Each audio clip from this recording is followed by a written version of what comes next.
now we'll learn a lot of the cities of refuge. The cities of refuge are also mentioned other in the Torah and also in Parshat Shoftim. There it says that there's going to be 6 cities in Israel and 3 more that'll be built afterwards. So let's see. Here we go. Ready? We are now in the Torah, Parshas Massei.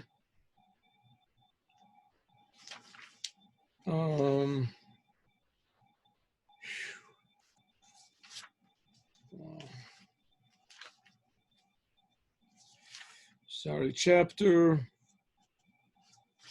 35. Chapter 35. Chapter 35, 1. Whoa. Okay, that's right. Very good. Okay, I'll look at this then. I'll read it from here.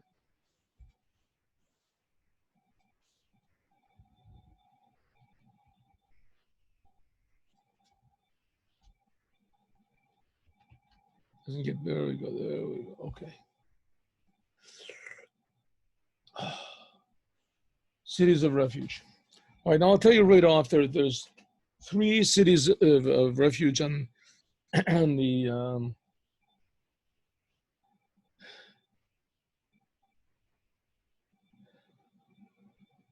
on the east side of the Jordan, and there's 3 sides of the and there's 3 more in Israel itself. So we'll learn what the whole idea of the city of refuge is, that if a Jew kills another Jew, no matter what, if he does it by accident, if he does it by total mistake, if it's done by negligence, if it's done on purpose, no matter what, he can run to the city of refuge. And then from the city of refuge, he's judged. Take him out to judge him. And if he's guilty, they kill him. If they see that he killed because of negligence, in other words, unintentionally, but negligence, then he has to stay in the city of refuge for the whole rest of his life. If they see that he murdered from true accident, by accident, then he can be released. So let's look and see. Let's do a little bit, one more bigger. Oh, made it too big. Okay.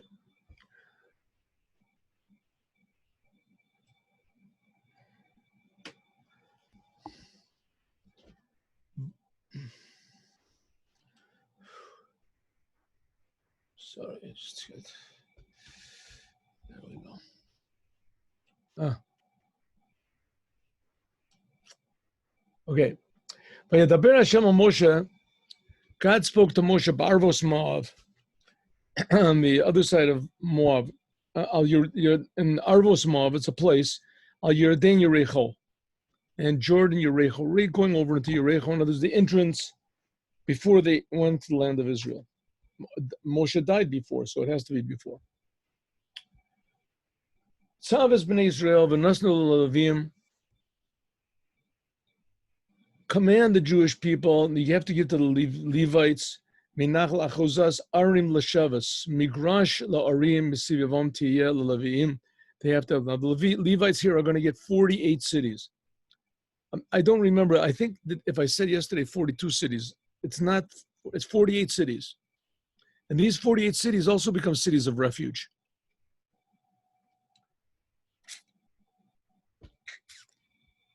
Okay, so they get these 48 cities. Let's see. And there's an area around them. Let me just a little bit further go down. Here. It says, Kol Arim, all the cities that I'm going to give to the Levites. This is sentence number 7. Arbim v'shmone ir. 48 cities. Esen v'smagreshem, the cities and the areas around them.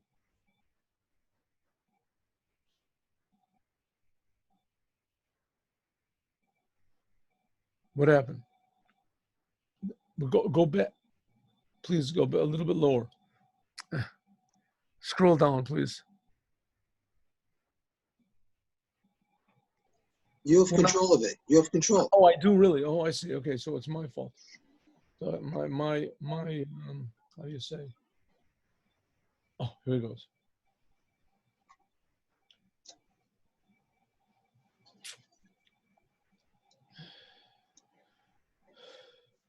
Okay, next. Vayedaber Hashem el Moshe le'emor. So first of all, he gives to the Levites. He says the Levites are going to get 48 cities. Daber ben Israel v'amarta lehem ki atem ovrim et Yarden. When you go into the land of Israel, there is Canaan. V'hikrisem lachem arim are miklat. You should call cities of refuge. This is hikrisem. Hikriya means you should prepare. And also it says, Ki hikra Hashem Elokeichem lefanai, when God called me. Okay, so it says, you should have these cities of refuge, Tiyelachem, v'nas sham rotzeach, and there should run some over there, anyone who kills someone, bishgaga, by accident. And it was not by purpose. The fact is that not everybody runs there, you'll see. They don't stay there, but they run there. These should be a place of refuge from the redeemer of blood. Migoel, what's a redeem? Someone that kills somebody else's mother, father, relative by accident. So the person sees his mother getting killed by this fellow. He wants to take revenge. Sometimes he's justified in taking revenge. So it says that these cities are now a city of refuge from the venger, from the vigilante, whatever it's called. Aaron Lamikla and Migoel, so he'll be from the Goel. He's the Goel Mipene because of the Goel Adam. Shukarov Lenirtzach, a person who is a relative of the one who is murdered. Veloya Motoritzeach ad Amdolifnei Ha'eda Lemishpat. But I guess I'm somehow or other responsible for this. 1 second. 1 second. Hello. אני מוסר שיר עכשיו, אני לא יכול. תצלצל לאשתי. זה לאשתי? כן.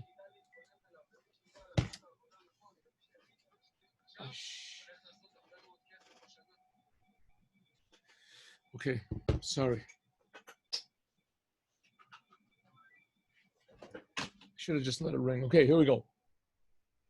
Should call. Vayulachem arim lamikla. There should be cities of refuge for the person who wants to take revenge for the relative that the murderer killed. The murderer runs there. You'd give them the cities that you should get. 6 cities of refuge should be the him. What are the cities of refuge? We'll see 6 cities. Even though that Moshe already made in his lifetime 3 cities on the other side of the Jordan, in other words, the east of the Jordan River, before they went over into Israel, before the Jews, Lo Hayakoltim, those cities were not affected. They were not effective. In other words, a person who would kill someone by accident and run there, it would not protect him. Until Niv Charu Shlosh, until they were chose these 3 that Yoshua was going to make in the land of Israel. Et Shlosh Harim Tidnu Me'ivra Yarden, et Shlosh Harim Tidnu Be'eretz Canaan. 3 of them should be on this side of the Jordan River, on the eastern side, and some should be on the western side, in Israel, in the land of Canaan. Ari Miklati, there should be Ari Miklat. And 3, it says, even though that there's Canaan, there were 9 tribes, well, 9.5 actually, and here there's only 2.5 tribes. Why have 3 cities of refuge for 9.5 tribes? And on the other side of the Jordan, before they come in, there's only 2.5 tribes. Why have the same number of cities of refuge? 3. It says, Hav Shva Minyan, they have an equal number, because Shalem Mishum Gilad Nefishe Rotzchim, because in the city of Gilad, and it's on the other side of the Jordan, on the eastern side, it was common that were murderers. Like it says, Gilad Kiryas Poel Avon Akuva Vidom. It says Gilad is a place where there is sinners and a lot of blood. Nevertheless, God made cities of refuge there. To the Jewish people and the Ger Toshev, Betocham, to the Jewish people and to the non-Jews who accept the 7 Noahide commandments, should be these 6 cities for a place to run. Shama, anyone who kills accidentally. If a person hits someone else with a iron implement of war, but then if the person did it by on purpose, then he will die. See, if you hit a person with metal, let's see what it says. Rashi, this is not talking about a person who killed accidentally, but it's talking about a person who killed on purpose. So the Torah is coming to tell you, it's coming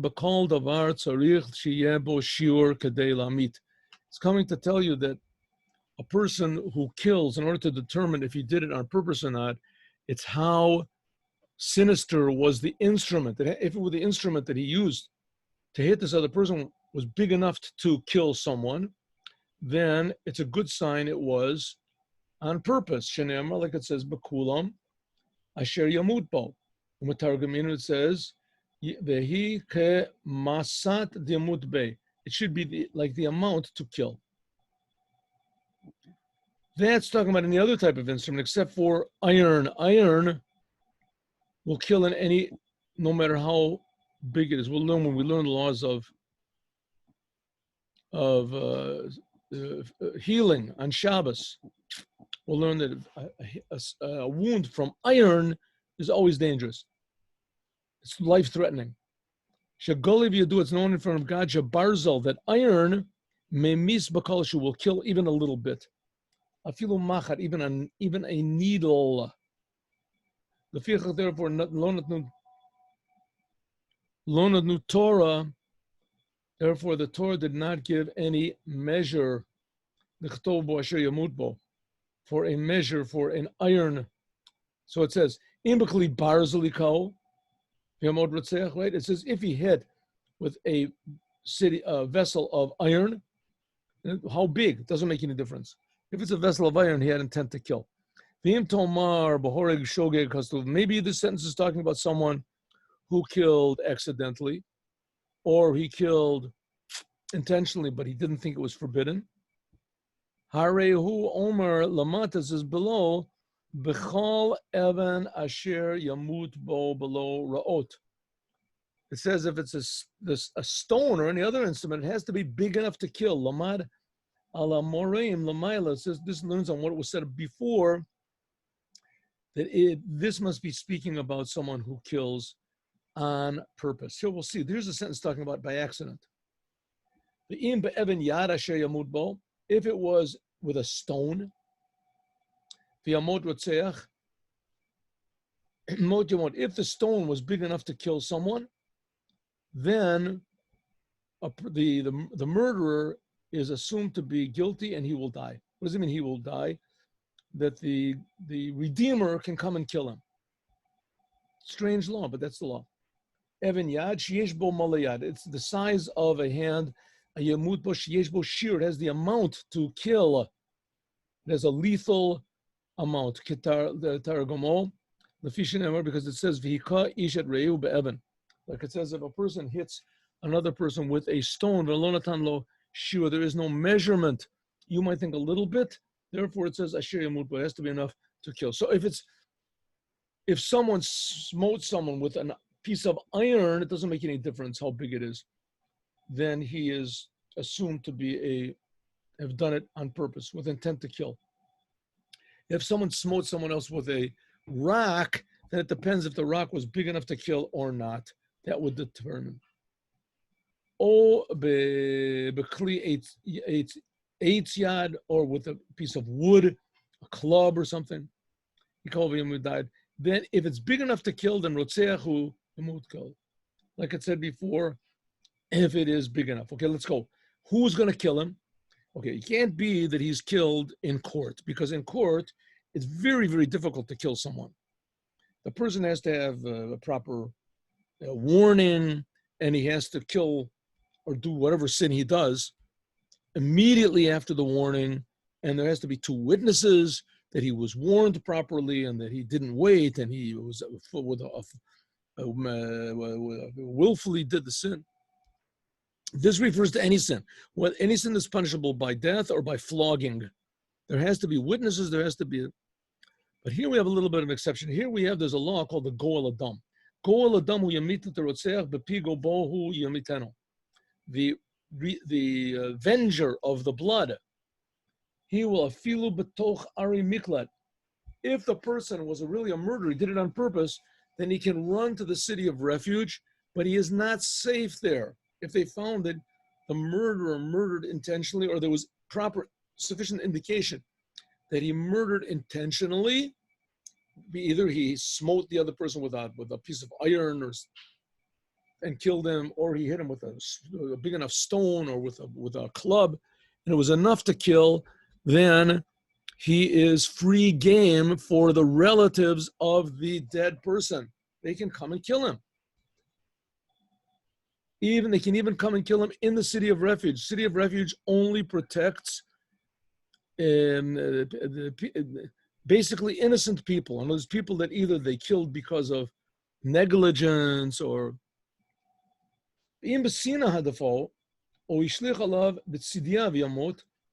what if a person killed someone else because he hated him, or he waited for him to kill him? Or he got mad and hit him with his hand. Then even if he hit him with a stone that didn't have enough size, but everybody knew that he hated him, then he is also considered to be a murderer, and the Goel Adam, the avenger from the family, can come and kill him whenever he meets him. But what if suddenly he pushed the person? Oh, he shlich alav kol kli below tzediyah. What if just suddenly, in a burst of whatever it is, anger or something, he just threw something at him, and it happened to hit him in exactly the wrong place? The peta ba'onus, he was forced. He didn't know what he was doing. It says, what is it? He keeps shaya samuchlo, shaya lo shoot. There was no time to be careful of it. Or he threw any sort of a stone below ra'ot. He threw a stone out of his window and it hit this person. What are you throwing stones into the public domain for? It's, I did it. I got angry at my wife and I threw a stone at her. My dog, I threw a stone at her and it hit this guy and killed him. Below, but I didn't do it on purpose. Oh, B'chal Rus, you didn't see him?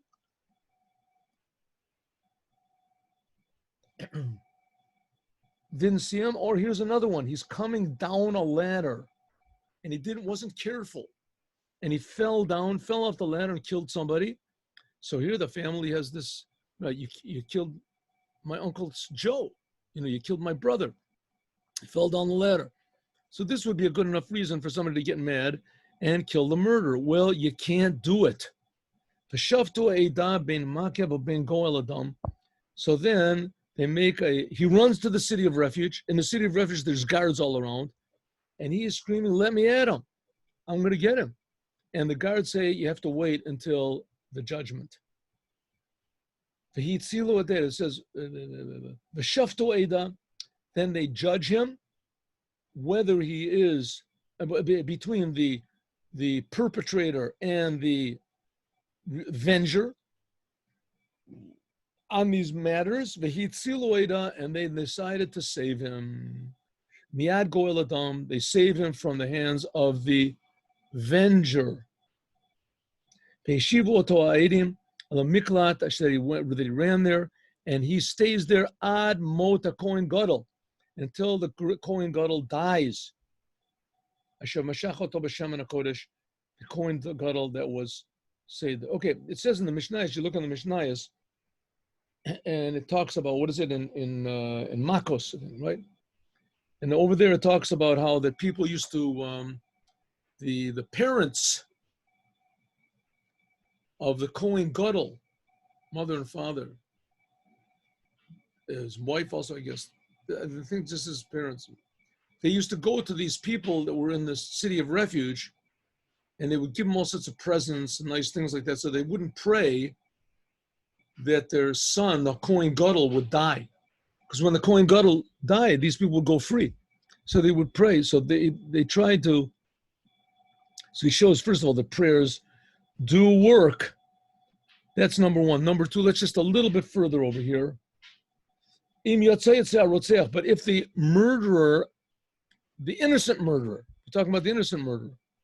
I'm sorry, one second, I skipped over something here. If a person killed another person totally by accident, that's what it says. A person was going up the ladder. Here, where is this? Where does it say here? Or we had this before. We had it. If he was going up the ladder, where was that? If he was going up the ladder and he fell down and killed him, here it says, look. I've missed it. If he was going up the ladder, then he is not sentenced to stay in the city of refuge until the Kohen Gadol dies. Here it is. Mikan, here it says they're going to Horeg Dag Yerida. If someone kills someone coming down the ladder, right? Shmerel is coming down the ladder and he falls off and he kills Beryl. A Shmerel has to stay in the city of refuge till life. If he goes out, then the family's relatives have a right to kill him. But if he's going up the ladder, then he doesn't even have to go.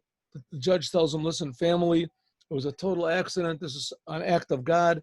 The man is totally innocent. If you kill him, you are guilty. You can't kill him.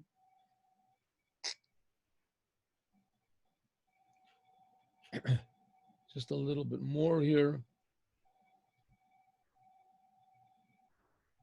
Here, last law.